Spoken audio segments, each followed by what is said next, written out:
नमस्कार विद्यार्थी मित्रांनो, मी डॉक्टर संजय पगार, सहयोगी प्राध्यापक भूगोल विभाग. विद्यार्थी मित्रांनो, मराठा विद्या प्रसारक समाजाचे KRT arts, BH commerce and AM science, popularly known as KTM college Nashik यातर्फे मी आपल्या सर्वांचं या ऑनलाईन व्हिडिओ लेक्चर सिरीज मध्ये पुन्हा एकदा सहर्ष स्वागत करत आहे. विद्यार्थी मित्रांनो, आज आपण FYBA वर्गातील ह्युमन जॉग्राफी म्हणजे मानवी भूगोल याचं प्रकरण क्रमांक 1 जे आहे, प्रकरण क्रमांक 2 जे आहे लोकसंख्या, यावर चर्चा करत आहोत. आणि यामध्ये पहिला जो उपघटक आहे लोकसंख्येच्या जागतिक वितरणावर परिणाम करणारे घटक, या संदर्भात आपण मागील तासापासून चर्चा सुरू केली. तसं बघितलं तर या प्रकरणामध्ये एकूण 3 उपघटक आहेत. पहिला उपघटक आहे लोकसंख्या वितरणावर परिणाम करणारे घटक, दुसरा आहे लोकसंख्या संक्रमण सिद्धांत, आणि तिसरा महत्वाचा आहे भारतीय लोकसंख्येची रचना. आणि यातील पहिला जो उपघटक आहे याला आपण मागच्या तासाला सुरुवात केली आहे, आणि आज आपण या घटकाचा दुसरा जो भाग आहे तो म्हणजे लोकसंख्या वितरणावर परिणाम करणारे घटक भाग क्रमांक 2 यावर चर्चा करणार. विद्यार्थी मित्रांनो, मागील तासाला आपण जागतिक लोकसंख्येच्या वितरणावर परिणाम करणारे घटक जे आहे याचा भाग क्रमांक 1 आपण बघितला. त्यामध्ये विशेषतः आपण याची पार्श्वभूमी बघितली की पृथ्वीवरील लोकसंख्येच्या विभाजनालाच आपण लोकसंख्येचं जागतिक वितरण असं म्हणतो. आणि आपल्याला माहिती आहे की ज्या जगातील लोकसंख्येच्या जागतिक वितरणाचा अभ्यास किंवा आपल्या भारतातील असेल किंवा स्थानिक शहरातील ज्या वेळेला आपण लोकसंख्या वितरणाचा अभ्यास करतो ना विद्यार्थी मित्रांनो, त्यावेळेला आपल्याला अनेक प्रकारचे नियोजन करायला याची खूप मदत होते. म्हणून भूगोलामध्ये, विशेषतः मानवी भूगोलामध्ये या विषयाच्या अभ्यासाला खूप महत्व आहे. विद्यार्थी मित्रांनो, आपल्याला माहिती आहे की लोकसंख्येच्या गुणात्मक म्हणजे लोकसंख्येचे गुण वैशिष्ट्य, आणि संख्यात्मक म्हणजे टोटल पॉप्युलेशन एकूण लोकसंख्या, याच्या आधारे आपल्याला वेगवेगळ्या प्रकारचं नियोजन करता येतं. विशेषतः मी तुम्हाला काही उदाहरणं सांगतो की कशासाठी आपण हा अभ्यास करतो. की ज्या वेळी आपण विविध सुविधांचे नियोजन, सुविधामध्ये त्याच्यामध्ये आरोग्य सुविधा असेल, वाहतूक असेल, दळणवळण असेल, पाणी पुरवठा असेल, या सर्वात महत्वाच्या सुविधा आहेत. त्यानंतर अन्न पुरवठा करायचा असेल आपल्याला, त्यानंतर निवडणुकीचं नियोजन करायचं असेल, आपल्या निवडणूक ज्या वेळेला आपण विद्यार्थी मित्रांनो निवडणुकीचा कार्यक्रम लावला जातो निवडणूक आयोगाकडून, त्यावेळेला त्या ठिकाणी किती प्रतिनिधी निवडून द्यायचे हे तिथल्या लोकसंख्येवर आधारित असतं. त्या प्रदेशाची लोकसंख्या किती आहे, त्याचं वितरण कसं आहे याचा विचार करतो. नियोजनाचे अनेक भाग आहेत. विशेषतः मी तुम्हाला सांगितलं आपत्ती नियोजन ज्या वेळेला करतात, अनेक प्रकारच्या आपत्ती येऊ शकतात, आणि त्यावेळेला आपल्याला अचानक नियोजन करावं लागतं. मग आपल्याला माहिती पाहिजे की त्या प्रदेशामध्ये लोकसंख्या किती आहे, कोणत्या ठिकाणी जास्त लोकसंख्या आहे, कोणत्या ठिकाणी कमी आहे, कोणत्या ठिकाणी मध्यम स्वरूपाची आहे. आणि हे आपल्याला कशातून कळेल, जेव्हा आपण लोकसंख्येचा अभ्यास करू, लोकसंख्या वितरणाचा अभ्यास करू. म्हणून मानवी भूगोलामध्ये हा खूप महत्वाचा घटक आहे. आणि सर्वात जर आपण बघितलं ना, मी मागच्या तासाला सांगितलं, आता परत एकदा सांगतो की जगामध्ये विद्यार्थी मित्रांनो, जगामध्ये कुठेही बघा लोकसंख्येचा अभ्यास केला तुमच्या लक्षात येईल की जगामध्ये जागतिक लोकसंख्येचं वितरण हे विषम आहे. विषम आहे म्हणजे काय, एकसारखं नाही. काही ठिकाणी खूप दाट लोकसंख्या आहे, जास्त लोकांचं केंद्रीकरण झालंय, तर या उलट काही ठिकाणी विद्यार्थी मित्रांनो लोकसंख्या अत्यंत कमी आहे, अल्प आहे. बहुधा काही ठिकाणी उष्ण वाळवंटी प्रदेश असेल किंवा टुंड्रा प्रदेश असेल, त्या ठिकाणी कदाचित एक 50-60 किलोमीटर आपला एक सुद्धा माणूस भेटत नाही, इतकी लोकसंख्या कमी आहे त्या ठिकाणी. म्हणून आपल्याला या मागे अनेक घटक आहेत आणि त्या घटकांचा आपल्याला विचार करायचा आहे. आपण आता मागच्या वेळेला तसं बघितलं तर सर्व घटकांची आपण एकंदरीत ओळख करून घेतली आहे, आणि आज फक्त आपण या तासाला भौगोलिक घटक जे आहे, प्राकृतिक घटक जे आहे, यावर आपण चर्चा करतो. हे भौगोलिक घटक मी परत एकदा फक्त त्याची नावं सांगतो की भूरूपामध्ये आपल्याला पर्वत, पठार, मैदान हा एक महत्वाचा घटक आहे. हवामानामध्ये अनेक घटक आहेत, पण आपण त्याचे 2 जे उपघटक आहेत ना विद्यार्थी मित्रांनो, तापमान आणि परिचलमान, या दोघांचं उदाहरण आपण बघणार आहोत. नंतर मृदा एक आहे, पाण्याची उपलब्धता आहे, खनिज आहे, भौगोलिक क्षेत्राचं स्थान आहे, जंगले आहे किंवा अनेक आहे त्या ठिकाणी. पण आपण काही उदाहरणार्थ म्हणून त्याच्यातील काही प्रमुख जे घटक आहे याची आपण चर्चा करूया की कशा प्रकारे तो घटक एखाद्या प्रदेशातील लोकसंख्या वाढीसाठी, केंद्रित होण्यासाठी किंवा त्या ठिकाणी लोकसंख्या कमी होण्यासाठी, कमी असण्यामध्ये त्याचा सहभाग कसा आहे याची आपण कारण मीमांसा करूया. चला तर आपण आता पहिला घटक बघूया, तो म्हणजे भूरूपे. भूगोलाचा सर्वात भौगोलिक घटकामध्ये सर्वात महत्वाचा घटक आहे भूरूपे. आता भूरूपांमध्ये विशेषतः विद्यार्थी मित्रांनो 3 महत्वाचे घटक येतात. म्हणजे भौगोलिक घटकांनाच आपण प्राकृतिक घटक असंही म्हणतो. आता भूरूपे म्हणजे एकंदरपणे बघा विद्यार्थी मित्रांनो, उंची हा घटक म्हणजे समुद्र सपाटीपासून उंची जर आपण लक्षात घेतली ना, सर्वसाधारणपणे भूरूपांचे 3 प्रकार केले जातात. एक आहे पर्वत, दुसरं आहे पठार, तिसरं आहे मैदान. आणि या तिन्ही ठिकाणी जागतिक लोकसंख्येचं वितरण जर पाहिलं ना विद्यार्थी मित्रांनो, या सर्व ठिकाणी तिथल्या स्थानिक वैशिष्ट्यामुळे लोकसंख्या कमी अधिक किंवा मध्यम आढळते. आता पहिल्यांदा आपण पर्वताचं बघू, की आपल्याला माहिती आहे की पर्वत कशाला म्हणतात. हे सर्वसाधारणपणे पर्वताची खूप सोपी व्याख्या आहे. सर्वसाधारणपणे समुद्र सपाटीपासून व आजूबाजूचा प्रदेश आहे ना त्यापेक्षा अधिक उंच असलेला आबडधोबड आणि तीव्र उताराचा जो भूभाग आहे याला आपण त्या ठिकाणी पर्वत असं म्हणतो. आपल्याला सर्वांनी पर्वत पाहिलेला आहे की याच्यामध्ये 3 वैशिष्ट्य महत्वाची. पहिलं वैशिष्ट्य काय सांगितलं की आजूबाजूच्या प्रदेशापेक्षा तो काय पाहिजे, उंच पाहिजे. हे पहिलं वैशिष्ट्य. दुसरं गोष्ट तो आबडधोबड स्वरूपाचा असतो. आणि तिसरं महत्वाचं त्याचा उतार तीव्र असतो. जो उतार जर बघितला तुम्ही तीव्र असतो. काही काही ठिकाणी तर मी सांगतो 45 अंशापेक्षाही त्या ठिकाणी अधिक असतो. म्हणजे अति तीव्र असतो त्या ठिकाणी. याला आपण पर्वत असं म्हणतात. उंची किती आहे, साधारणपणे समुद्र सपाटीपासून 1000 मीटर पेक्षा जर अधिक उंच असेल तर त्याला आपण त्या ठिकाणी पर्वत असं म्हणतो. आता बघा याचा परिणाम कसा होतो. आता अनेक पर्वत आहे, आपल्याला सर्वांना माहिती आहे. भूगोलाचा अभ्यास करताना आपण अनेक वेळा शब्द ऐकले. रॉकीज असेल, अँड्रीज असेल, आरवले असेल, अनेक प्रकारचे इंद पर्वत असेल, निलगिरी पर्वत असेल, या सर्व पर्वतांमध्ये त्या पर्वतीय क्षेत्रामध्ये आपल्याला लोकसंख्येचा परिणाम आढळतो. लोकसंख्या 2 प्रकारे येते. एक तर काही ठिकाणी प्रतिकूल परिस्थितीमुळे लोकसंख्या अत्यंत अल्प आढळते, तर काही ठिकाणी काही स्थानिक कारणामुळे थोड्या प्रमाणामध्ये लोकसंख्येचं केंद्रीकरण झालं असतं. तर कशा प्रकारे आपण दोन्ही घटकावर चर्चा करू की असा कोणता भाग आहे, म्हणजे कोणती वैशिष्ट्य आहे की ज्यामुळे एखाद्या प्रदेशामध्ये विद्यार्थी मित्रांनो की लोकसंख्येचं केंद्रीकरण जे आहे ते कमी असतं. बघा पर्वताचं वैशिष्ट्य काय असतं, एकदम तीव्र उतार असतो. आता मला सांगा, तीव्र उतार असेल त्याची उंची जास्त असल्यामुळे त्या ठिकाणी काय कमी असतं, तापमान कमी असतं. त्या ठिकाणी थंड हवामान असतं, वाहतूक दळणवळणाच्या सुविधांचा अभाव असतो. आणि विशेषतः म्हणजे सपाट भूप्रदेश नसल्यामुळं त्या ठिकाणी आपलं शेती व्यवसाय किंवा इतर व्यवसाय करणं अवघड जातं. आणि शेती अजून एक कारण आहे की त्या ठिकाणच्या मृदा अपरिपक्व असतात. ही सर्व परिस्थिती पाहिली ना विद्यार्थी मित्रांनो तर मानवी जीवनासाठी प्रतिकूल आहे. म्हणून प्रचंड प्रमाणामध्ये या ठिकाणची अस्थिरता, म्हणजे या ठिकाणी मानवाला उपयोगी नसणाऱ्या गोष्टी अधिक आहेत. त्याच्यामुळे काय होतं, मानवाचे व्यवसाय विकसित होत नाही, मानवी जीवन त्या ठिकाणी जगणं सहज शक्य होत नाही, खूप अडचणी येतात. त्याच्यामुळे अशा ठिकाणी लोक त्या ठिकाणी कमी राहतात. घनदाट अरण्य असतं त्या ठिकाणी, अनेक अडचणी असतात. म्हणून पर्वतीय प्रदेश हा जो आहे प्रतिकूल आहे. आता याच्यामध्ये बघा भारताचं उदाहरण सांगतो. भारतामध्ये हिमालय असेल, सह्याद्री असेल, सातपुडा असेल, आरवली असेल, विंध्य असेल, किंवा भारताच्या बाहेरचं घ्या, उत्तर अमेरिकेतील रॉकीज असेल किंवा दक्षिण अमेरिकेतील अँड्रीज असेल, या सर्व प्रदेशाचं जर लोकसंख्या वितरण अभ्यासलं ना विद्यार्थी मित्रांनो तर या ठिकाणी लोकसंख्या अत्यंत अल्प आढळते. म्हणजे इथली प्रतिकूलता ही आहे, म्हणून हे लक्षात ठेवायचं. आता या उलट जर आपण दुसरं उदाहरण सांगतो. आता काही काही ठिकाणी लोकसंख्या आढळते अल्प प्रमाणात, पण काही ठिकाणी थोडी लोकसंख्या अधिक आढळते. आता बघा का बरं, पर्वतीय क्षेत्रामध्ये काही स्थानिक असे घटक असतात की त्या घटकांमुळे लोकसंख्येचं केंद्रीकरण होतं. मी तुम्हाला उदाहरण सांगतो. बघा पर्यटन व्यवसाय असेल, जलविद्युत निर्मितीचं केंद्र असेल, विशेषतः मी पर्यटन व्यवसायाबद्दल बोललो की बघा भारतामध्ये किंवा जगामध्ये थंड हवेचे ठिकाणं जे आहेत ना विद्यार्थी मित्रांनो ते सर्वसाधारणपणे कोणत्या ठिकाणी आहे, पर्वतीय प्रदेश. मी भारताचं उदाहरण मुद्दाम सांगितलं. म्हणजे उत्तर भारताचं किंवा पर्वतीय प्रदेश जर डोळ्यासमोर आणला ना तर अनेक प्रकारचे थंड हवेचे ठिकाणं आणि तसेच धार्मिक ठिकाण, थंड हवेचे ठिकाणं सांगतो मी, नैनिताल असेल, सिमला असेल, मसुरी असेल, यासारखे थंड हवेचे ठिकाण उत्तर भारतामध्ये, किंवा राजस्थान मधलं गुरु शुकर असेल, भारतातलं महाराष्ट्रामधलं महाबळेश्वर असेल, या ठिकाणी पर्वतीय भाग आहे. पण तरी सुद्धा काय झालंय, लोकसंख्येचं केंद्रीकरण झाले. कशामुळं, पर्यटन व्यवसायाच्या विकासामुळे त्या ठिकाणी. म्हणून लक्षात ठेवा की पण मात्र सर्वच पर्वतीय क्षेत्र नाही, ज्या ठिकाणी स्थानिक घटक पर्यटनासारखे असेल, जलविद्युत केंद्र असेल, किंवा काही अमेरिकेच्या काही भागामध्ये खनिज संपदा सापडली आहे त्या ठिकाणी, म्हणून त्या ठिकाणी अपवादात्मक परिस्थितीमध्ये लोकसंख्या जास्त आली. हा जरा पहिला घटक. आता दुसरा घटक आहे पठार. पठार आपल्याला माहिती आहे, पठाराची व्याख्या सोपी आहे की पर्वतापेक्षा कमी उंचीचा आणि माथ्याकडचा भाग थोडा सपाट असतो, अशा भागाला आपण काय म्हणतो, पठार असं म्हणतो. आपल्याला माहिती आहे तिबेटचं पठार आहे, गोबीचे पठार आहे, भारतातलं दख्खनचं पठार खूप महत्वाचं आहे, आणि अरेबियाचा पठार, यासारखे अनेक प्रकारचे पठाराचे उदाहरणं आपल्याला माहिती.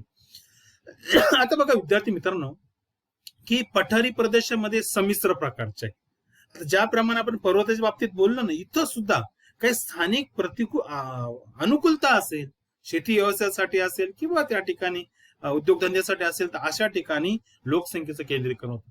हे बघा, जगातला तुम्ही संपूर्णपणे पठारी भागाचा नकाशा पाहिला, तुमच्या लक्षात येईल की काही ठिकाणी लोकसंख्या दाट आहे. मी भारताचं उदाहरण देतो, महाराष्ट्रातलं दख्खनचं पठार, या ठिकाणी जी काळी मृदा आहे शेतीसाठी अत्यंत योग्य आहे, पाण्याच्या सुविधा आहे. त्याच्यामुळे काय झालंय, दख्खनच्या पठारी भागामध्ये शेतीचा विकास झाला आहे आणि त्यामुळे काय झालं, या ठिकाणी लोकसंख्येचं केंद्रीकरण झालं. किंवा दुसरं उदाहरण देतो मी, भारतामध्ये छोटं नागपूरचा पठार जे आहे ना, हा पठारी भाग जरी असला ना विद्यार्थी मित्रांनो, या ठिकाणी खनिज संपदा प्रचंड आहे. त्याच्यामुळे या ठिकाणी उद्योगधंद्यांचा विकास झाला. जमशेदपूर सारखं शहर असेल, विकास झालाय त्या ठिकाणी. त्याच्यामुळे तिथं लोकसंख्येचं केंद्रीकरण झालंय. कारण ज्या वेळेला उद्योगधंदे वाढतात त्यावेळेला रोजगाराच्या संधी उपलब्ध होतात, कामगारांची वस्ती वाढते, परिणामी त्या ठिकाणी छोटं नगर कालांतराने मोठं नगर, कदाचित महाकाय शहर सुद्धा तयार होतं. आणि म्हणून हे एक पठारी भागांचं वैशिष्ट्य आहे. पण काही ठिकाणी मात्र या उलट परिस्थिती असते की सर्वच जगातल्या पठारी भागामध्ये विद्यार्थी मित्रांनो लोकसंख्येचं केंद्रीकरण झालं नाही. त्याचे अनेक घटक आहेत की काही काही भागामध्ये काय असतं, तापमान जास्त असतं, कधी कधी मृदा नापीक असतात, आणि याच्याचमुळं जगामध्ये अनेक प्रकारचे पठारी भाग असे आहेत की त्या ठिकाणी, मी अरेबियाचा पठाराचं उदाहरण देईल किंवा भारतातल्या गोबीचं पठाराचं उदाहरण देईल, या दोन्ही ठिकाणी तापमान हा घटक, अनुकूल मृदा, याच्यामुळं लोकसंख्या कमी आहे, मानवी व्यवसाय त्या ठिकाणी जास्त विकसित झाले नाही. म्हणून याही प्रकारे इथे दोन प्रकार आपला उदाहरण सांगत. तिसरं महत्वाचं कारण आहे ते म्हणजे उंचीनुसार प्रदेश आहे, मैदानी प्रदेश. विद्यार्थी मित्रांनो, जगाचा जर विचार केला, तुम्हाला सांगतो की मैदानी प्रदेश या ठिकाणी लोकसंख्येचं केंद्रीकरण झालंय. समुद्र सपाटीपासून कमी उंचीचा प्रदेशाला आपण मैदानी प्रदेश, साधारणपणे 300 मीटरपेक्षा कमी उंची असते.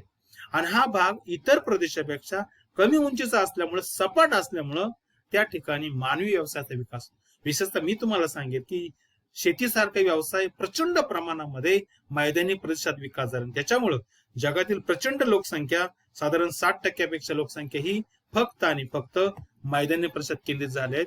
यासाठी अनेक आहे, अनुकूलता खूप आहे या ठिकाणी. म्हणजे सर्वात महत्वाचं की त्या ठिकाणची उंची कमी आहे, सपाट भाग आहे, जमीन त्या ठिकाणी बऱ्याच ठिकाणी सुपीक आहे, विशेषतः ज्या ठिकाणी नद्यांचं खोरं आहे अशा ठिकाणी या सर्व सुविधांमुळे शेती व्यवसाय असेल, शेती आधारित उद्योगधंदे असेल, वाहतूक दळणवळण असेल, सर्व प्रकारच्या सुख आणि सुविधा या ठिकाणी विकसित होतात. परिणामी लोकसंख्या या ठिकाणी, सर्वात महत्वाचा घटक म्हणजे शेती व्यवसायासाठी अनुकूलता, पाण्याची उपलब्धता. जगामध्ये सर्व कुठलेही उदाहरण घ्या तुम्ही, कोणत्याही नदीच्या खोऱ्यामध्ये, विशेषतः मी तुम्हाला सांगेल की गंगा नदी असेल, यमुना नदी असेल भारतातली, नाईल नदी असेल इजिप्त मधली, किंवा प्रेरी प्रदेश असलेल्या यंगत्से कॅंग, होयांगो यासारख्या नद्याचा प्रदेश असेल चीनमध्ये, या संपूर्ण ठिकाणी फक्त आणि फक्त मैदानी प्रदेशामुळं त्या ठिकाणी लोकसंख्येचं केंद्रीकरण झालंय. या उलट काही ठिकाणी मात्र मैदानी प्रदेश आहे, पण तिथली स्थानिक परिस्थिती जी आहे ना विद्यार्थी मित्रांनो, ती लोकसंख्या वाढीला आणि मानवी व्यवसायाला अनुकूल नाही. मी उदाहरण देतो तुम्हाला, व सहारा वाळवंट जगातलं सर्वात मोठं वाळवंट आहे, तिथं सुद्धा सपाट प्रदेश आहे, सर्वीकडे त्या ठिकाणी वाळूचे त्या ठिकाणी वाळू पसरले आहेत, वाळूची माती पसरली आहे, परंतु ही माती नापीक आहे, शेतीसाठी उपयोगी नाही. सर्वात महत्वाचं या ठिकाणी तापमान जास्त आहे, 50 अंशापेक्षा जास्त तापमान असतं. या सर्व गोष्टी पाहिल्या, पर्जन्याची त्या ठिकाणी म्हणजे पर्जन्याची उपलब्धता नाहीये, खूप कमी म्हणजे खूपच कमी पाऊस पडतो, कधी कधी तर लगातार 3-3, 4-4 वर्ष पाण्याचा थेंबही पडत नाही. मग अशा ठिकाणी विद्यार्थी मित्रांनो मानवी व्यवसाय विकसित होऊ शकत नाही, लोकांच्या गरजा पूर्ण होऊ शकत नाही, आणि म्हणून लोक अशा ठिकाणी जात नाही. म्हणून हा मैदानी प्रदेश जरी असला तरी लोकसंख्या काय असते, कमी आढळते. यानंतर पुढचा महत्वाचा हवामान, हा भौगोलिक घटकामधला दुसरा महत्वाचा घटक आहे.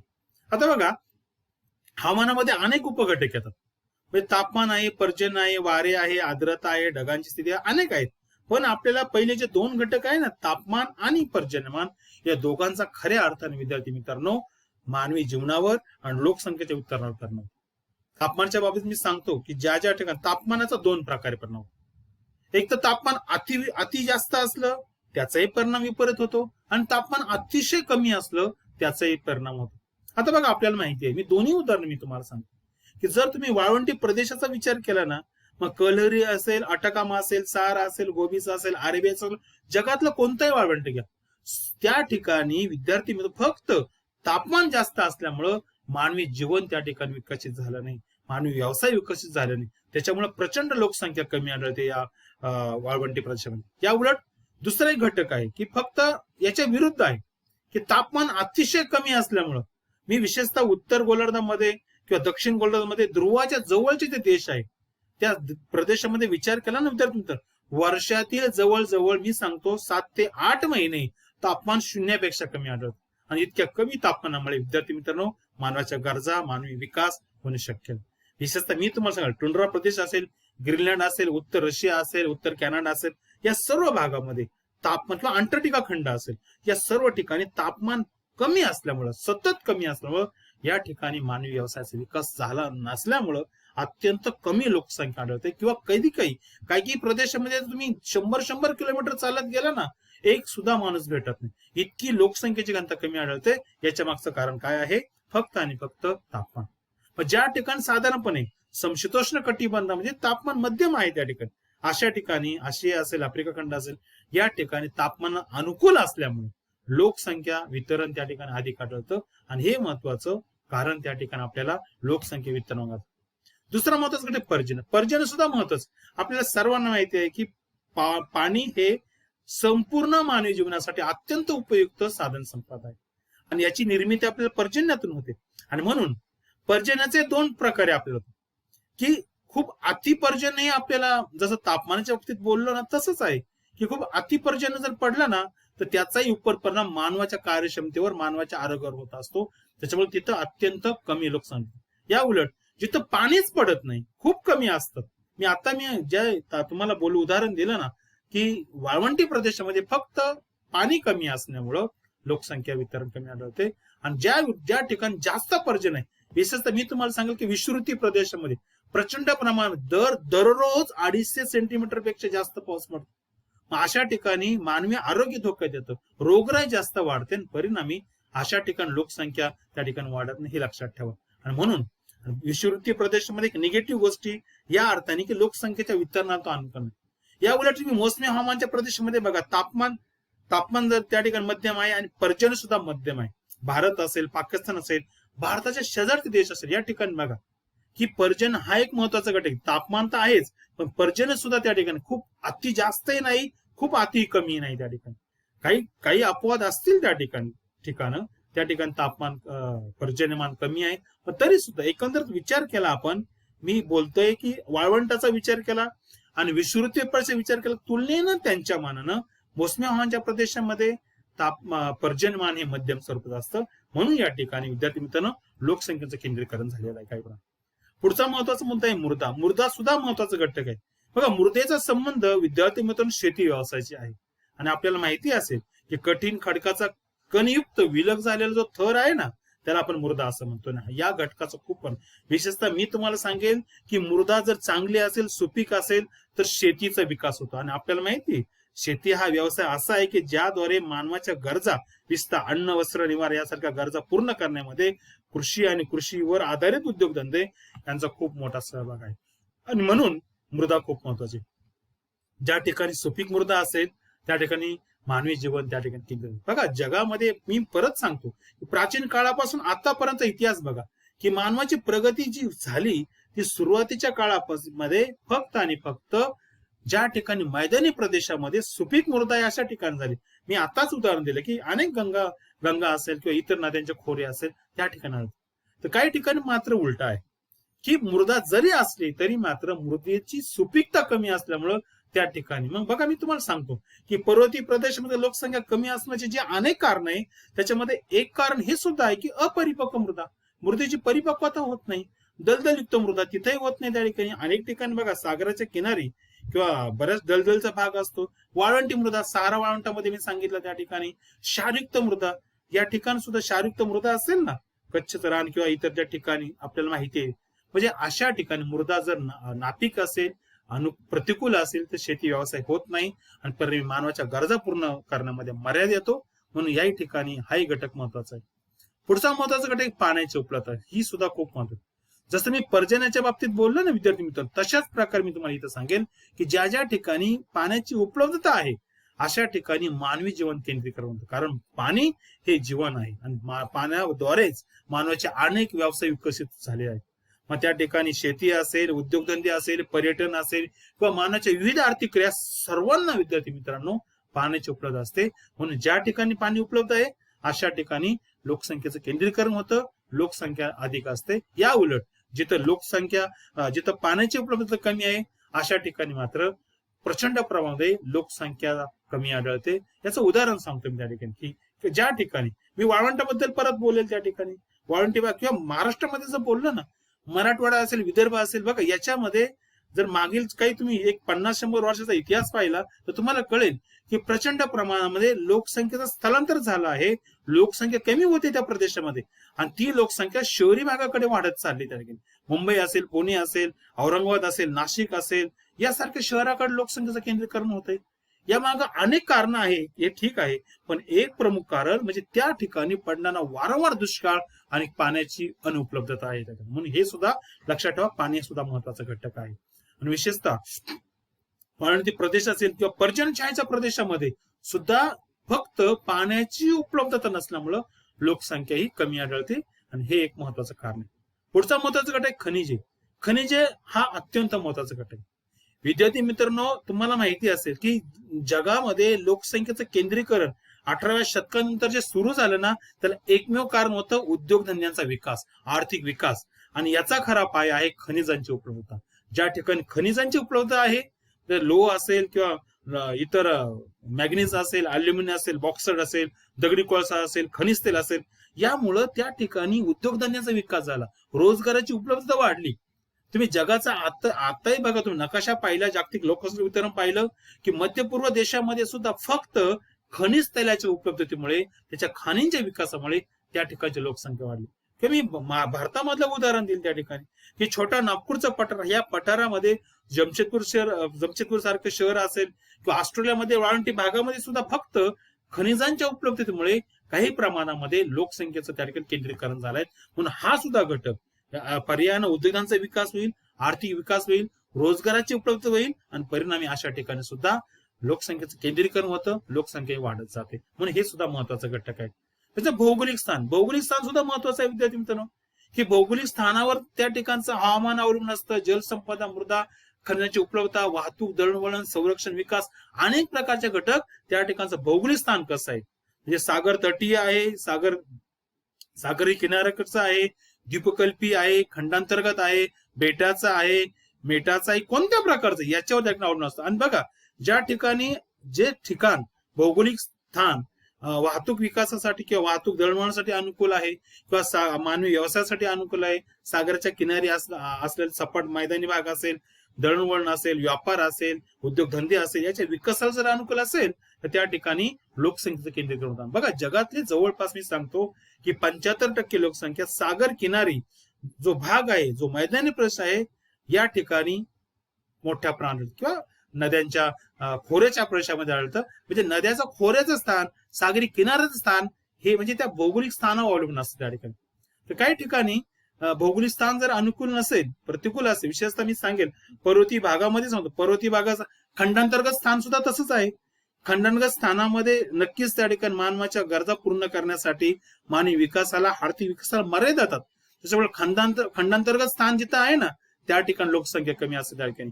मग कोणताही घ्या तुम्ही, म्हणजे आशिया खंडामध्ये, आफ्रिका खंडामध्ये बघा, कोणत्याही देशात तुम्ही अभ्यास करा, ज्या देशाचं खंडांतर्गत स्थान आहे या ठिकाणी तुलनेनं सागर तटीय स्थानापेक्षा किंवा द्वीपकल्पीय स्थानापेक्षा लोकसंख्या कमी आढळते. म्हणून हे सुद्धा महत्वाचं स्थान आहे. विद्यार्थी मित्रांनो, यानंतर जंगले सुद्धा महत्वाचे. जंगले म्हणजे काय, की ज्या ठिकाणी झाडं, विविध प्रकारची झाडं दाटी वाटीने वाढलेले असतात त्याला आपण जंगल म्हणतो. आणि ज्या ठिकाणी जंगल असेल ना विद्यार्थी मित्रांनो, त्या ठिकाणी मानवाचे वनसंकलन सारखे व्यवसाय किंवा जंगलावर आधारित वेगवेगळ्या प्रकारचे व्यवसाय चालतात. म्हणून या कारणामुळे काही प्रदेशामध्ये, भारताचं उदाहरण सांगेल मी तुम्हाला, हिमालयामध्ये फक्त याच कारणामुळे काही ठिकाणी लोकसंख्या केंद्रित झाली आहे. याच्या उलट जर लोकसंख्या अरण्य जर अतिदाट असेल, विषुवती प्रदेशातलं परत एकदा उदाहरण देईल की विषुवती प्रदेशामध्ये फक्त आणि फक्त दाट अरण्य क्षेत्र असल्यामुळं रोगराई वाढली आहे, प्रदेश दलदल झालेला आहे, अनेक प्रकारचे त्या ठिकाणी हिंस्र प्राणी, त्या ठिकाणी सरपटणारे प्राणी आहेत. त्याच्यामुळे अशा ठिकाणी मानवाचं आरोग्य धोक्यात येतं, मानवाच्या गरजा पूर्ण करण्यामध्ये अडचण येते, वाहतूक, दळणवळण याच्यामध्ये अडथळा येतो आणि सर्वात महत्वाचं उद्योगधंदे मर्यादा येतात. फक्त काही प्रमाणामध्ये जंगलावर आधारित उद्योगधंदे सोडले तर मात्र इतर उद्योगांना अडचणी येतात. म्हणून या भागामध्ये म्हणजे मी तुम्हाला सांगेल की कांगो नदीचं खोरं असेल, अमेझॉन नदीचं खोरे असेल, या ठिकाणी फक्त आणि फक्त त्या ठिकाणी असलेलं अतिदाट अरण्यामुळं मर्यादा आलेल्या आहेत. म्हणजे विद्यार्थी मित्रांनो, या ठिकाणी आपण भौगोलिक घटकांचं कशा प्रकारे लोकसंख्येच्या वितरणावर परिणाम होतो हे आपण बघितलं. ज्या वेळेला हे घटक अनुकूल असतात त्यावेळेला तिथे लोकसंख्येचं केंद्रीकरण होतं, लोकसंख्या जास्त आढळते, लोकसंख्येची घनता जास्त आढळते. या उलट ज्या ठिकाणी अत्यंत प्रतिकूल हे घटक असतात त्या ठिकाणी लोकसंख्या अत्यंत कमी असते, अल्प असते, लोकसंख्येचं केंद्रीकरण कमी असतं, लोकसंख्येची घनता कमी असते. आणि ज्या ठिकाणी सर्वसाधारण परिस्थिती अति टोकाची नसेल, खूप म्हणजे निगेटिव्ह नसेल, खूप प्रतिकूल नसेल आणि खूप अनुकूलही नसेल, मध्यम स्वरूपाचे जर भौगोलिक घटकांचं तीव्रता असेल, वितरण असेल, भौगोलिक घटकांची उपलब्धता असेल, त्या ठिकाणी मध्यम स्वरूपाची लोकसंख्या आढळते. विद्यार्थी मित्रांनो, या ठिकाणी आपण थांबतोय. पुढच्या वेळेला आपण लोकसंख्या वितरणावर परिणाम करणारे जे आर्थिक घटक आहेत यावर चर्चा करूया. धन्यवाद.